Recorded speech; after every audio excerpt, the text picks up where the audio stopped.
आज का लफ्ज़ है पो। अस्सलाम वालेकुम। आज मैं आपको पो के बारे में बताऊंगी। स्वीडिश में लफ्ज़ पो प्रेपोजिशन यानी हरफ़े जार है और इसका मतलब मुख्तलिफ़ मौक़ों पर मुख्तलिफ हो सकता है, मगर इसका लफ्ज़ी मतलब पार है। पो यानी पार। अब यहाँ मैं आपको मुख्तलिफ मसालों से बताऊंगी। पो का मतलब पर है और पर के अलावा इसका और क्या मतलब हो सकता है। मिसाल के तौर पर जगह या मकाम। जब किसी चीज़ या शख्स का ज़िक्र हो, जैसे बारनन लेकर पो लेक प्लात्सन, बच्चे खेल के मैदान में खेल रहे हैं। बारनन लेकर पो लेक प्लात्सन, बच्चे खेल के मैदान में खेल रहे हैं। अब ये जो मैंने आपको फ़िक्रा बताया, बारनन लेकर पो लेक प्लात्सन, पो जब इसको उर्दू में किया तो बच्चे खेल के मैदान में खेल रहे हैं, यानी इस फ़िक्रे में पो का मतलब में आया।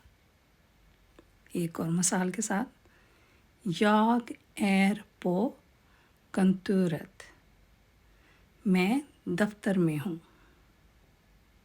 याग एर पो कंतूरत, मैं दफ्तर में हूँ। इस फ़िक्रे में भी पो का मतलब मैं आया, मैं दफ्तर में हूँ। यानी जगह या मकाम या किसी चीज़ या शख्स का ज़िक्र हो तो उस वक्त पो का मतलब मैं आता है। और जब पो को वक्त का इजहार करने के लिए इस्तेमाल करना हो, यानी जब वक्त का ज़िक्र करना हो, जैसे कि हफ्ते के दिन या मखसूस वक्त। अब मुख्तलिफ मसालों से बताऊंगी मैं आपको। याग योबर पो क्वेलन, मैं शाम को काम करता हूँ। याग योबर पो क्वेलन, मैं शाम को काम करता हूँ। इसी तरह एक और मिसाल, वीसीएस पो लौरदाग, हम हफ्ते को मिलेंगे। वीसीएस पो लौरदाग, हम हफ्ते को मिलेंगे। अब दोनों मिसालों में पो का मतलब को आया, यानी जब वक्त का इजहार करना हो, यानी वक्त का ज़िक्र करना हो, तो उस वक्त पो का मतलब को आता है। सतह या चीज़। जब कोई चीज़ किसी सतह या चीज़ पर हो तो उस वक्त पो का क्या मतलब होगा। हुंदन सितर पो मातन, कुत्ता चटाई पर बैठा है। हुंदन सितर पो मातन, कुत्ता चटाई पर बैठा है। इस फ़िक्रे में आपने देखा पो का मतलब आया पर, यानी जब कोई चीज़ किसी सतह या चीज़ पर हो तो उस वक्त पो का मतलब आएगा पर। एक और मिसाल के साथ, बुक्कन लीगर पो बूडत, किताब मेज़ पर है।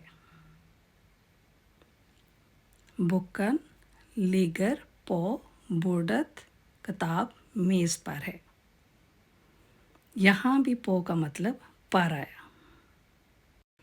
और अगर पो को किसी सरगर्मी के लिए इस्तेमाल करना हो, जब किसी सरगर्मी में शामिल हों या कुछ कर रहे हों, तो उस वक्त पो का मतलब क्या होगा, देखते हैं।